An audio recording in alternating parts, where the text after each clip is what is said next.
Espero que sim. Hoje a gente vai dar continuidade para o estudo dos sistemas humanos, né? E a gente vai falar primeiro sobre o sistema nessa aula sobre a reprodução. Primeiro vamos falar sobre o sistema reprodutor feminino, que é o local onde vai ocorrer a fecundação e também onde vai se desenvolver os bebês. Além de ser responsável pela produção dos gametas femininos e dos hormônios femininos. Assim como no masculino, o sistema reprodutor feminino vai apresentar órgãos externos e órgãos internos.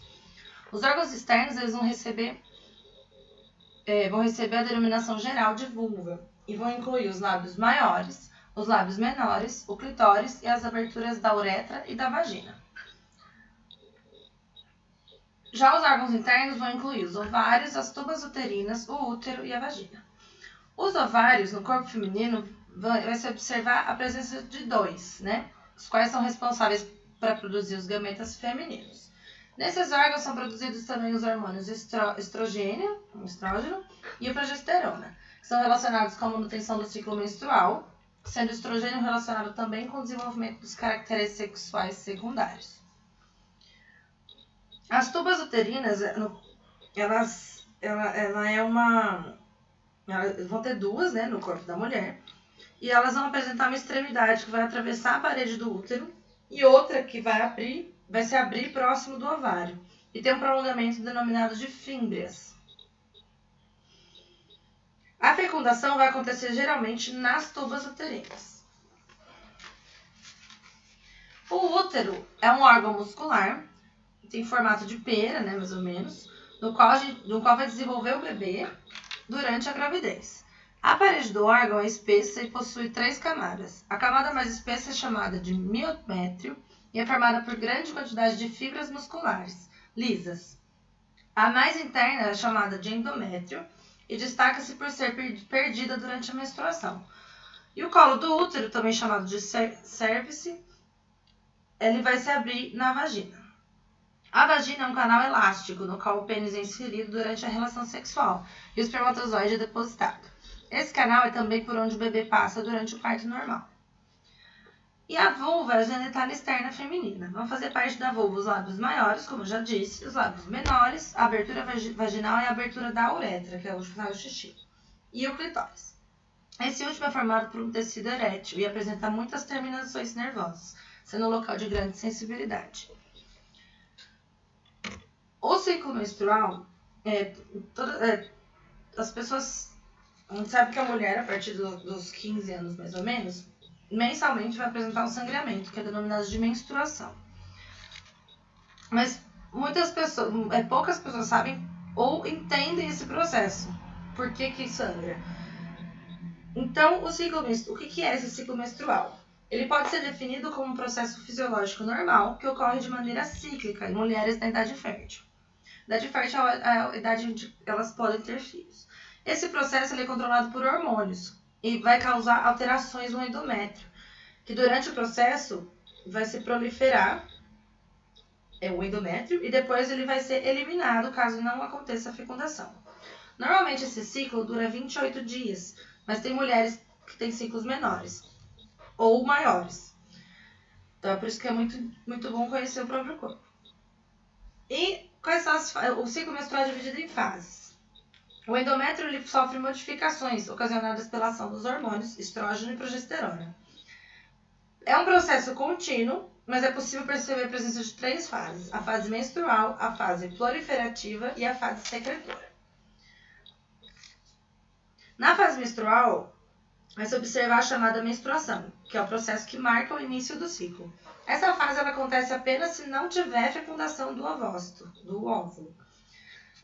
secundário, que é liberado no processo de ovulação.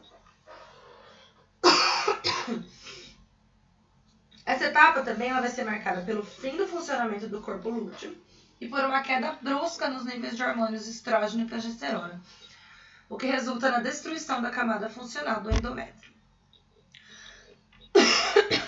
O período de menstruação varia muito de uma mulher para outra, né? Então, comumente demora 3 dias ou mais para terminar. Durante a menstruação é liberado sangue em virtude do rompimento das artérias presentes no local. e também saem os fragmentos do endométrio. Aí a gente chega na outra fase, que é a fase proliferativa.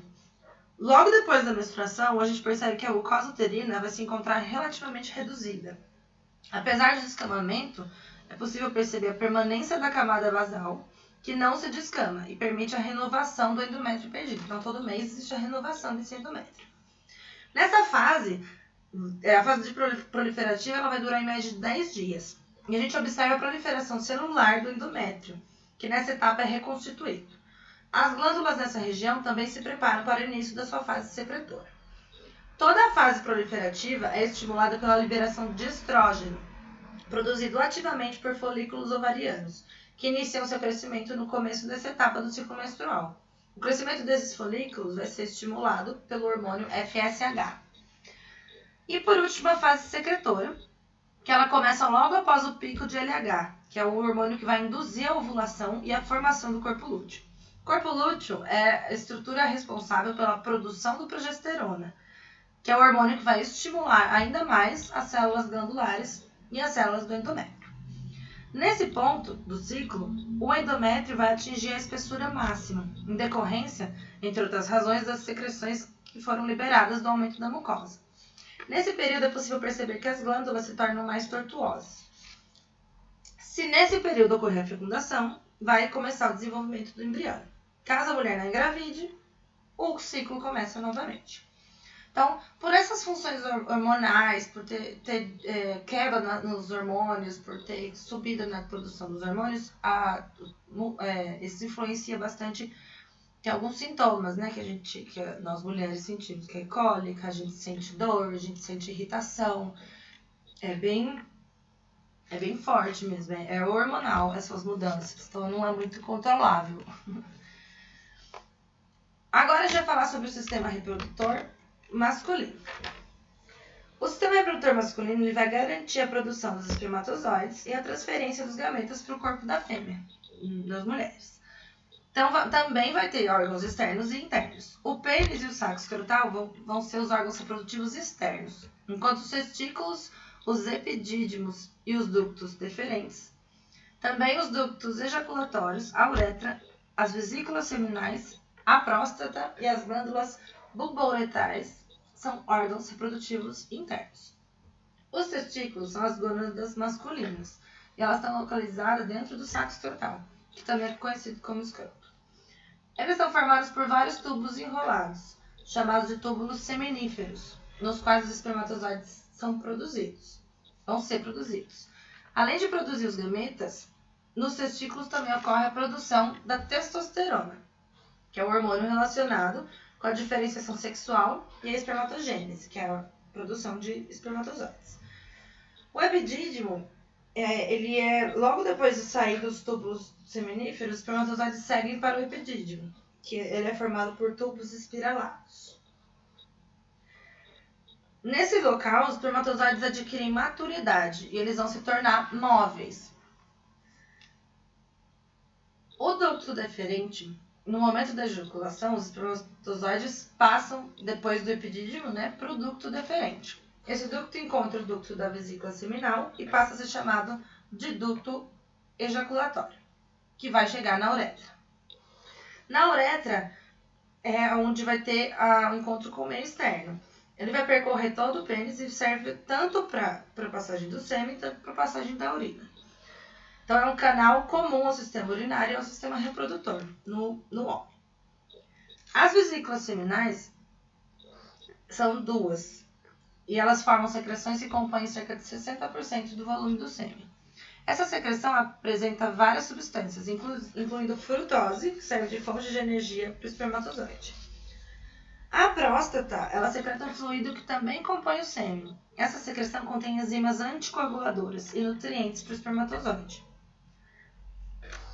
As glândulas bulbouretrais, elas são duas também, e são responsáveis por secretar um muco claro que neutraliza a uretra, retirando resíduos de urina que possam ali estar presentes. E o pênis, que é o órgão copulador, responsável pela cópula, é formado por um tecido erétil que se enche de sangue no momento da excitação sexual. Além do tecido erétil, no pênis é possível observar a passagem da uretra, pelo qual o sêmen passará durante a ejaculação. A fecundação. O sistema reprodutor também é chamado de sistema genital e ele é responsável por proporcionar as condições adequadas para a reprodução humana. O sistema reprodutor masculino é responsável por garantir a produção do espermatozoide e depositar no interior do corpo da mulher. O sistema reprodutor feminino produz o gameta feminino, é o local onde ocorre a fecundação e o desenvolvimento do bebê. O sistema reprodutor masculino e feminino atuam juntos para multiplicação, para garantir, né, a multiplicação e a continuação da espécie. Então, quando ocorre a fecundação, que é a união dos dois gametas, a gente vai originar o zigoto. Os gametas eles vão ser produzidos nas gônadas, né, testículo masculino e os ovários feminino. E o desenvolvimento demora 9 meses para ocorrer e o ser humano vai se desenvolvendo dentro da barriga da mãe. Agora a gente vai falar um pouco sobre os métodos contraceptivos e sobre as doenças sexualmente transmissíveis. Os métodos contraceptivos servem para prevenir uma gravidez indesejada, né? Então, tem vários tipos de métodos contraceptivos. Nem todos vão se adaptar, nem todo mundo se adapta a todos, né? Então, tem que ir no médico, tem que ir no ginecologista, marcar para ver qual que se adapta melhor ao seu corpo, que tem menos efeito colateral. E hoje em dia tem muitos estudos também de pílulas para homens, né? Porque também só a mulher, a maioria dos métodos contraceptivos são femininos.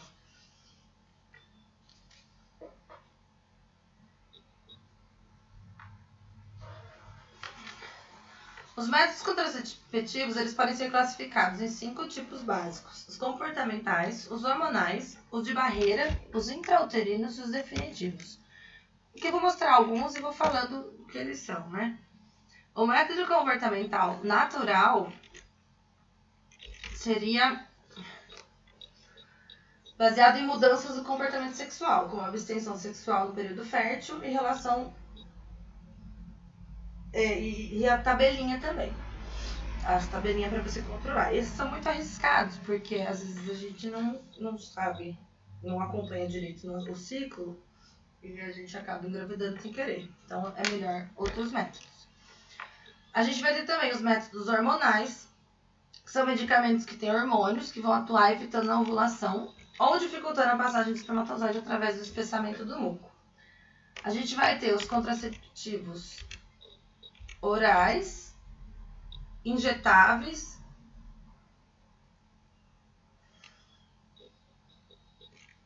eles vão conter progesterona, alguns têm estrógeno, e a gente vai ter os hormonais tanto em adesivo quanto implante que eles colocam. A gente tem o DIU também, o DIU com hormônio, que ele fica durante, eu não sei exatamente o tempo que fica. Os hormonais, então, a gente vai ter os contraceptivos orais e os contraceptivos orais combinados, né? Que tem a pílula do dia seguinte, tem a pílula normal de anticoncepcional, a injeção e o adesivo. A gente tem também os métodos contraceptivos de barreira, que impedem fisicamente que o espermatozoide encontre o óvulo. Então, esses exemplos é a camisinha feminina, camisinha masculina, camisinha feminina, o diafragma e a camisinha masculina, que é o método contraceptivo mais comum e, por acaso, a camisinha é o único que previne doenças sexualmente transmissíveis, os outros não previnem. A gente vai ter também os dispositivos intrauterinos, que são o DIU, que é um dispositivo intrauterino de cobre, e a gente tem o DIU também, que tem o sistema de liberação intrauterino de levonorgestrel. que é um hormônio. E o DIU, que também tem hormônio, que liberado ele impede a fecundação. E a gente também tem alguns métodos definitivos. Eu não peguei uma foto aqui para vocês, mas eles são aqueles que são feitos processos cirúrgicos, que promovem a esterilização, tanto do homem quanto da mulher. Existe a laqueadura tubária, que eles cortam a tuba uterina, né, aqui. É feito o interrompimento, então o óvulo não chega no útero. E a gente vai ter também a vasectomia, que faz um corte no canal deferente, se eu não me engano. Para que o espermatozoide não saia. E por último, eu já falar sobre as doenças sexualmente transmissíveis. Desculpa, cadê? As doenças sexualmente transmissíveis, elas são causadas por vários tipos de agentes. São transmitidas principalmente no contato sexual, sem uso de camisinha. E a pessoa, ou com uma pessoa que esteja infectada, né?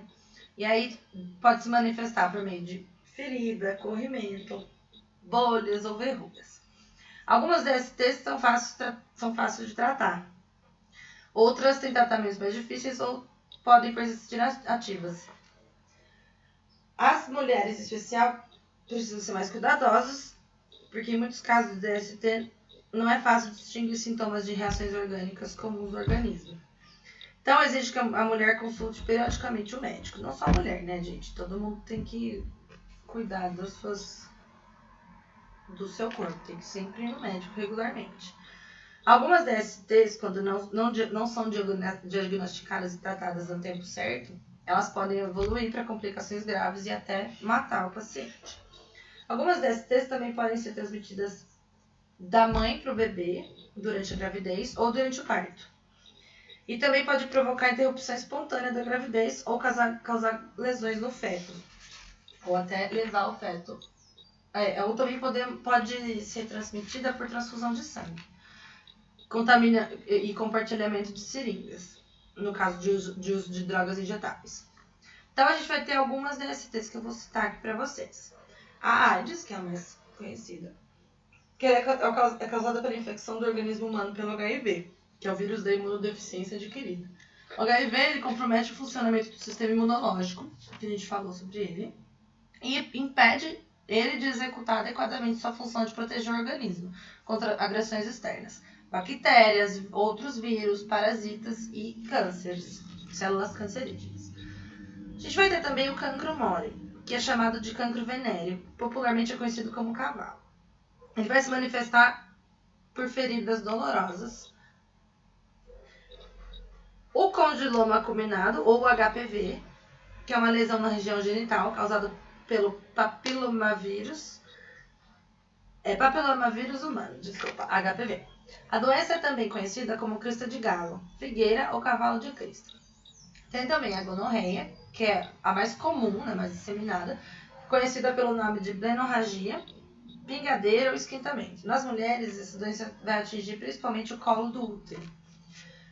Clamídia é outra doença. Também é uma DST muito comum e também tem sintomas parecidos com os da gonorreia. Corrimento parecido com clara de ovo no canal da urina e dor ao urinar. As mulheres contaminadas pela clamídia podem não apresentar nenhum sintoma da doença, mas a infecção pode atingir o útero, as trompas e provoca infecção. Pode também haver complicações como dor durante as relações sexuais, gravidez nas trompas, que seria fora do útero, né? O feto se desenvolve nas trompas, parto prematuro e até a esterilidade da mulher. Herpes, ela vai se manifestar através de pequenas bolhas localizadas na parte externa da vagina e na ponta do pênis. Essas bolhas, elas ardem e elas causam coceira intensa. Quando a pessoa se coça, a pessoa pode romper a bolha e causa uma ferida. Linfogranuloma venéreo, que é outra doença. Ela se caracteriza pelo aparecimento de uma lesão genital de curta duração, fica de 3 a 5 dias. E vai se apresentar como uma ferida, que é tipo uma elevação na pele. Após essa lesão se curar, que é a lesão primária, vai acontecer o inchaço doloroso dos gânglios de uma das virilhas. Se esse inchaço não for tratado, Ele vai evoluir para um rompimento espontâneo e vai formar feridas que vão drenar o pulso. A sífilis ela vai se manifestar inicialmente como uma pequena ferida nos órgãos sexuais, que é chamada de cancro duro. E com ínguas, que são caroços nas virilhas, que é porque o seu sistema imunológico está trabalhando para combater a infecção. A ferida e as ínguas não vão doer, não vão coçar, não ardem e também não tem pus. Depois de um certo tempo, essa ferida desaparece, não deixa cicatriz. E aí a pessoa tem a impressão de que ela já se curou. Mas se essa doença não for tratada, ela continua a avançar no organismo e surgem manchas em várias partes do corpo, inclusive nas palmas das mãos e na sola dos pés. Cai o cabelo, a pessoa pode ficar cega, pode ter doença no coração e pode ter paralisia. Essa doença também mata se ela não for tratada. E tratamento com injeção de penicilina. E por último, eu vou falar da tricomoníase. Os sintomas principais são corrimento amarelo esverdeado, com mau cheiro, dor durante o ato sexual, dificuldade para urinar e coceira nos órgãos sexuais. Na mulher, a doença pode também se localizar em partes internas do corpo, como o colo do útero. A maioria dos homens não apresenta sintomas. Quando acontece, existe uma irritação na ponta do pênis. E agora a gente termina então a nossa aula de sistema reprodutor. Falei sobre os métodos contraceptivos e doenças sexualmente transmissíveis. Se vocês tiverem qualquer dúvida, nossa monitoria das 10 ao meio-dia. E eu estou à disposição no meu celular. Muito obrigada. Próxima aula a gente vai falar sobre sistema nervoso e órgãos dos sentidos. Então, até lá. Tchau, tchau.